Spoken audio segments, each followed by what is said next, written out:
All right. Welcome back to the GSMC Wrestling Laureate podcast, brought to you by the GSMC Sports Network. Just to kind of reflect on what we talked about our AEW Dynamite review. We also talked about our Thursday Night Wrestling preview. We jump into the world of Ring of Honor, TNA Impact, and the National Wrestling Alliance, headlined by Billy Corgan, frontman of the Smashing Pumpkins. Trying to take a wrestling product, try to promote it, try to make the best out of it. And to be honest, I think he's doing a really, really good job. Creating different, streaming service, partnerships. Also, creating a partnership with the CW. And yeah, it's only going to get, better and better. So just to make sure, we have our WWE stars interested into joining TNA. So we're going to jump right on into that. But before I move on any further, I want to remind you guys to just hit up the chat. Hit up the tips and donations link at the GSMCpodcast.net. It really does help the show, guys, 1,010%. Obviously, the show's a lot better with a little fan interaction. I don't want to just be babbling on like an idiot to stuff here. Be like, Eric, stop talking. No, like it's awesome. Ultimately, like I said before, wrestling fans are a different breed. We ultimately love, kind of being a part of each other's opinions and stuff like that. If you go to any kind of wrestling, conversation, if you have the same opinion as the other guy, you're a freaking schmuck, bro. I'm just kidding, though. But kind of moving on. Before I move on any further, before we move on into our next segment, which WWE stars are kind of looking forward to kind of the cross combination of TNA. I have a message from Ralph Rodriguez. What problems do you see in the future in WWE with Triple H booking in this new era? Being brutally honest, and I'm a Paul Levesque guy, 1,010%. Even Paul Heyman said it with himself within the WWE Hall of Fame speech. It's just old habits. Old habits. You see WWE NXT stars come up, and people, the creative, the chiefs or the officers did not know what the hell to do with them. Obviously, you kind of saw this with Malachi Black, Andrade, and then Adam Cole making it up to the main roster. With the Undisputed Era. Now they're the Undisputed Kingdom. But what Triple H has done so far really, really well is kind of just shock the crowd. His unpredictable nature. Vince McMahon was mostly known for being super predictable. Obviously, you had big WWE superstars who made it to AEW and helped promote the product in 2019, like the Mark Henry. You saw Paul White, and they knew Vince McMahon. They knew how he was. They knew his nature. But as soon as Triple H kind of took over, I think Paul White and a lot of superstars that jumped ship to AEW, and that includes executives, former superstars, kind of looked at it. They're like, man, let's really stick it to Vince. Let's give him, a reason to kind of hate it and to kind of, but as soon as Triple H took over, I feel like they have a respect for Triple H, for Paul Levesque, ultimately to be like, Triple H is a dude. He's a dog. He's been with the WWE. He's worked his way up. It's not because he ended up having a relationship with Stephanie McMahon. It's because he worked his arse off. Definitely Paul Levesque. He's seen the industry inside and out. He's seen how bad the product was with Vince McMahon, and I think he's doing everything he can to ultimately make the WWE kind of become a better, product, for not just wrestling fans, but kind of just for future fans. You see him appealing to little kids. A lot of people are like, "Oh, wrestling is bad when it's not PG-13." But under the PG era, although it took a little bit of time, I'm not going to, dispute that fact. I feel like Paul Levesque is, kind of taking this toward the right level, toward the right spot. So, that's, kind of my thought toward the thing. But so, yeah, let's go ahead and move on. So we have our TNA, WWE stars interested in joining the TNA kind of movement. Obviously, you saw Jordan Grace enter the WWE NXT, ultimately wanting to kind of open that forbidden door, and she did such a magnificent job. It was awesome. It was sick. Jordan Grace showing up in WWE, still constantly making waves. Obviously, it happened on the May 28th episode of WWE NXT. Grace was revealed as Roxanne Perez's next battleground opponent. And she said this, and I quote, she said, "I'm relieved that I got to do that surprise. That's awesome. Surprises in wrestling, I feel, make it bigger.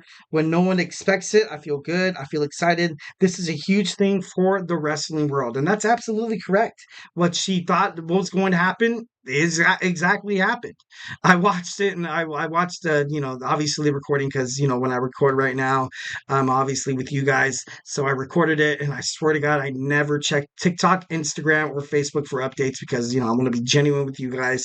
So I kind of wait. I get done with the podcast at 9, put on NXT, put on AEW, put on Friday Night SmackDown, put on Monday Night Raw, and I'm the last one to get on the news. That's why I'm like, hey, if you want to hit up the chats, not for spoiler alerts. I'm just kidding. If you want to, if you have if you have something juicy, if something juicy happened, absolutely hit it up in the comments. Absolutely. I'm not going to be too mad. Just kidding. No, moving on. Like I said before, I think this is great. Jordan Grace will be on NXT this week.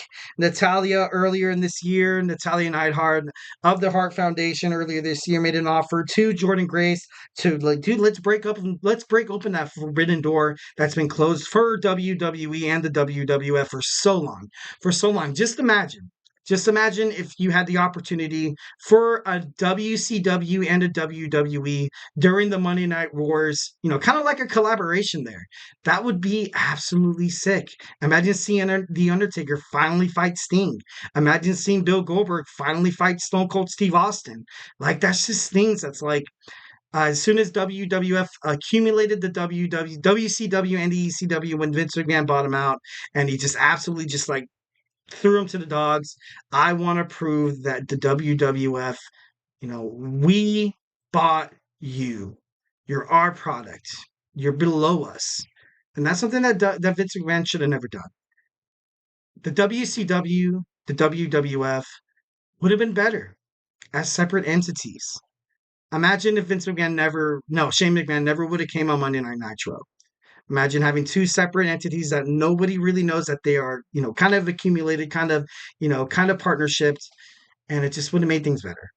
Would have made things better, because you have both creative ideas in the press room talking at the same time. Be like, okay, we're gonna do this on Thursday Night Thunder. What are you gonna do on Thursday Night SmackDown? Because SmackDown used to be on Thursday nights. Monday Night Raw used to be on Monday Nitro.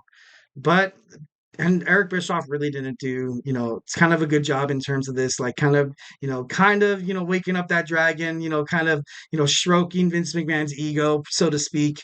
So obviously, that never really came to part. But we're kind of moving on here. So we had Ingrid Isley. She's the floor director at TNA, took to social media on Instagram, and she said, and I quote, "So can at Ace Creed Wind," which is Xavier Woods, and ajstyles.org, which is AJ Styles, come across the line for a bit. Like, that's cool. Like, I like that. I like how TNA. I feel like WWE stars on TNA would be absolutely awesome, and not just for TNA, for WWE. A lot of people, because Vince McMahon created the narrative that we don't touch TNA, we don't touch WCW, we don't touch AEW, we don't touch Ring of Honor, we don't touch the NWA, yada yada yada, because we're better than they are, and that's not true. Why do the wrestling fans have to suffer because of the promoters, because the owners, because the chairman, because the vice president, because the presidents have this huge ego? Why do we have to suffer? Obviously, I would absolutely love to see Moose take on AJ Styles. I would love that. I would love to see the AEW champion Swerve Strickland fight against Cody Rhodes. Are you kidding me? That's crazy. That would be amazing. But, obviously I'm not, part of the wrestling, I'm part of the podcasting world, but I'm not, part of the executive world. Although I would kick ass. I would kick ass. WWE should really hire me. Check out my resume. Just kidding. No. Moving on. And Xavier Woods took to social media as well. He said, "Order of business would be, first, let me and Kofi would take those tag team titles," talking about TNA. And then second of all, we would, make a song with Joe Hendry. Love Joe Hendry. Love his creative mind. Love his musical mind. You also saw Drew McIntyre embracing his world championship run through the history of TNA. He said, "Doors open both ways." And that's true. That's true. Ever since Jordan Grace came on, a lot of people think that it's just Jordan Grace that WWE wants. It hasn't been it hasn't been, written in ink yet. It hasn't been, really kind of, volatile toward the reason why TNA and WWE could possibly be kind of having this partnership. There's still a lot of doors that could be open, and that's something that it's huge for WWE. Huge for WWE. Love it as a wrestling fan. If you really honestly want to become one of the best wrestling or scratch that sports entertainment conglomerate in the world, you can't be afraid to make change. A lot of people do make change. They say 90% of people who are born in the same zip code, 90% of them die in the same zip code. And that, some obviously was a stat I heard from Colin Cowherd earlier today on the herd. But it makes sense. It makes sense. If you're a person who is afraid of change, it's not going to be, your life isn't going to be as exciting, because you get into this routine, and routines are good. Routines are good. And I know I'm going a little tangent here talking about things other than wrestling. But ultimately, I think WWE should embrace the change that they've never made. They've never WWE and WWF has never made this change in the world of wrestling, opening that forbidden door, having wrestlers randomly come out. I think Paul Levesque is different. I think Triple H is more innovative. I think he really honestly knows how big this could be for wrestling and its fans. So yeah, Triple H is doing an amazing job, 110%. Yeah, doors open both way. AJ Styles could possibly surprise Moose. I know AJ Styles' WWE contract is currently kind of being up right now. They have not come to a deal as I know of. But would it be crazy if they signed AJ Styles to be like, hey, like, why don't you go over to your old stomping ground in TNA to just kind of rile up the crowd a little bit, like what I mean? AJ Styles would take that in a heartbeat, first and foremost, and second of all, this is his home. This is where he found the most success. AJ Styles has been, he asked Nick Aldis on Friday Night SmackDown, what's next for me? And he was like, dude, honestly, you failed against Randy Orton in the King of the Ring qualifying match, and you lost to Cody Rhodes at WWE Backlash in France. I can't really help you, dude. I can't really help you. So AJ Styles definitely making a jump back into the TNA, or if he's signed by TNA and kind of they go back and forth and stuff like that, it would be kind of like we never really lost AJ Styles, but I hope he stays a WWE superstar. I honestly do 110%. So yeah, and then you also got to think of teenage superstars. You saw Bully Ray make an appearance at WrestleMania. The LA Knight is a former TNA champion. Kurt Angle, part of the training staff with WWE. He's huge. He's signed to a Hall of Famer contract, and it's just huge. It's just huge. You have Cody Rhodes' influence on cross brands. Cody Rhodes is probably the ultimate depiction of what success takes you when you kind of dabble around these world of wrestling. WWE ultimately rejected Cody Rhodes. Cody Rhodes was a one time Intercontinental Champion, and he was a two-time tag team champion with Goldust. And like then he left, went to Ring of Honor, went to New Japan Professional Wrestling, went to TNA, he started his own company in AEW, and honestly, if you probably could take you know, any props or any advice from anybody, I think Cody Rhodes would probably be the best person to do it. So, I think that kind of also, ultimately, kind of came into the decision of why Triple H wanted to put the belt on Cody Rhodes. Because if you think about it, you kind of, and also we do have Matt Cardona, formerly known as, Zack Ryder, woo, woo, woo, it. But, and you have Nick Aldis. Nick Aldis used to be in TNA as well. But you got to remember that right now in WWE, they don't really have a savior besides Cody. Like, I know a lot of, they're building up this young bloodline with Solo Sikoa, Tamatanga, and Tongaloa, but you don't have John Cena.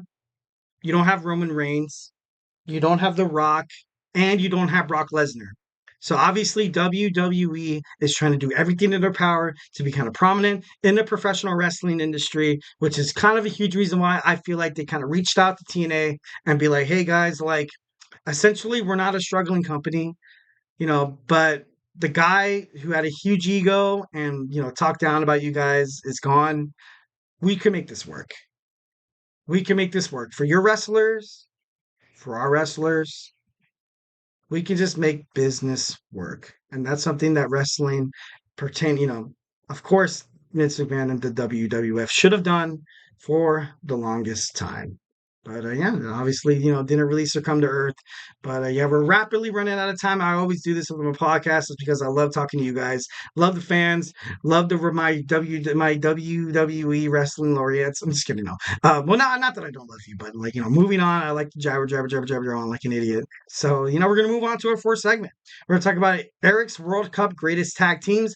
Not gonna introduce the brackets yet. Not gonna introduce the matchups. I just want to introduce the tag teams. The Sweet 16. We got 16 tag teams in the world of wrestling and history that will surface on my amazing Tag Team World Cup. So, who is going to be on the list?